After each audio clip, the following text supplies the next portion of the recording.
So I wanted to share this morning that just because we may stop telling ourselves any negative story of self about our worthiness, our lovability,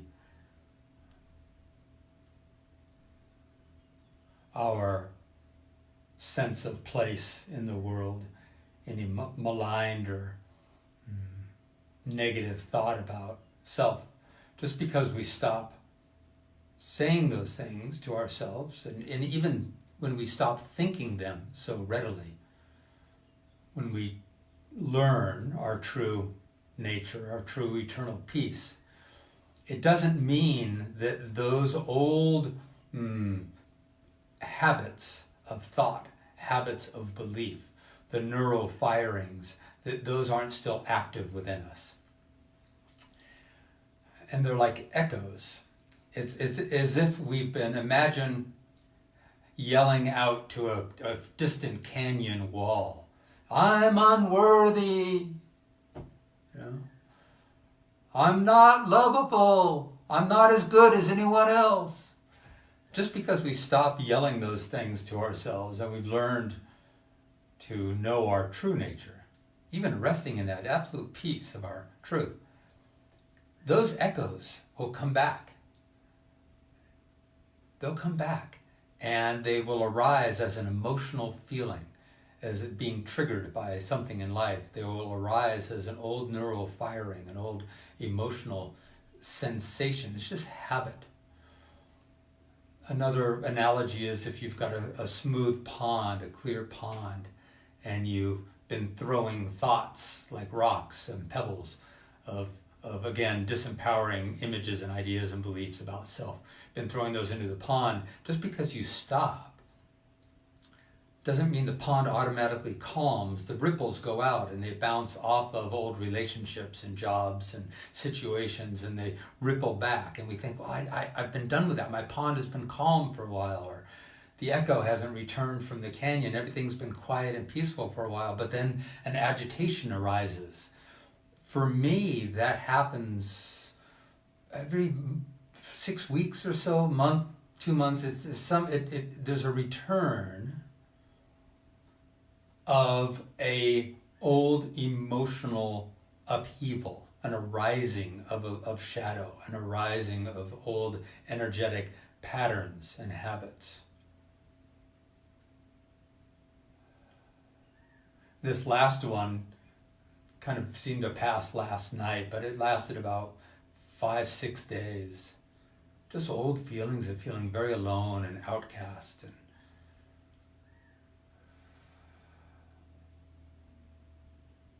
unworthy in the world.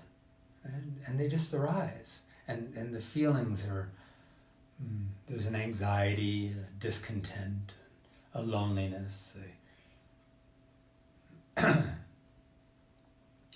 But what we learn to do is we learn to then just allow those feelings to arise. In Vipassana meditation, they teach that everything arises so that it may pass. So we learn to not let our mind get engaged with the old emotional patterns, to not try to work them out or dispel them or make them go away or push them aside or distract with habits or addictions that might distract us from these uncomfortable feelings. So we sit in the stillness and meet the turbulence. And I think I've used this analogy before. It's just like two rivers coming together. The clear river of your purity, of your pure nature, meeting an old muddy feeling, an old muddy river, an old feeling of anxiousness and habitual uncertainty. And these two rivers come together.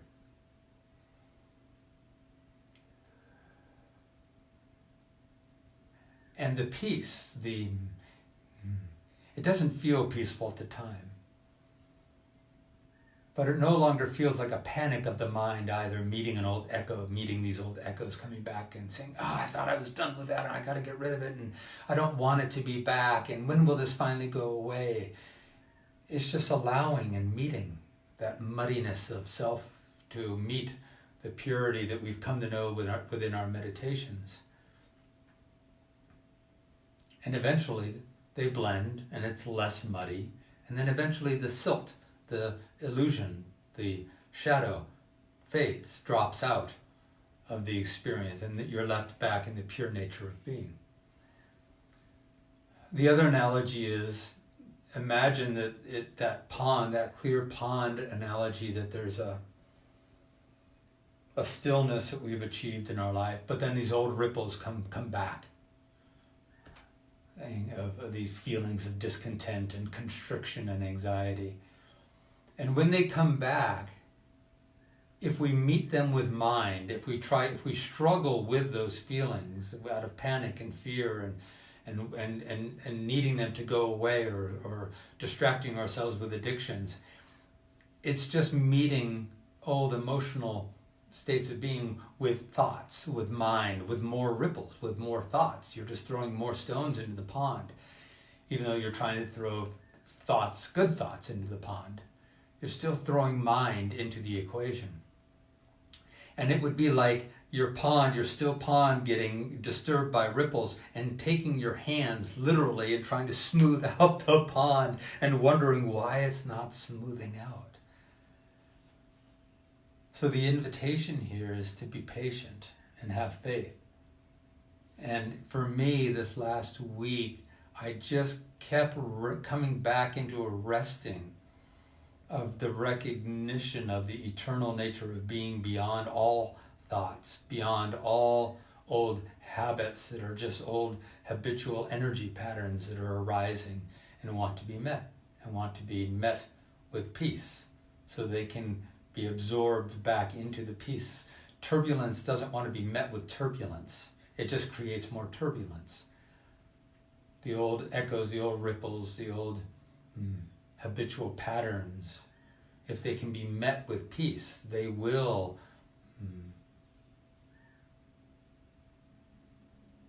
relax, smooth out,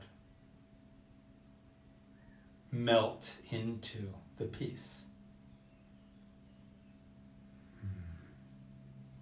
So that's the invitation. Don't panic. And recognize that just because you found a deep, deep peace, it doesn't mean that you will not have a revisiting of old energetic patterns, echoes, ripples of anxiety, discontent, constriction. But now we learn to rest in our peace and meet them and hold space for them until they pass. And the next time they come, they don't come as strong and they pass more quickly. Or not. Or they come stronger because there's another ripple that needs to move through. It's just something that needs to move through so it can be met with love and transmuted back into the light of love. Namaste. Much love. If you like that video, please click the like button down below. Also, subscribe to my channel. That way, you'll get notified when I upload new videos. And finally, visit me at my website, chessedwards.com. I've got a link to my website down below in the description. Thank you. I'll see you soon.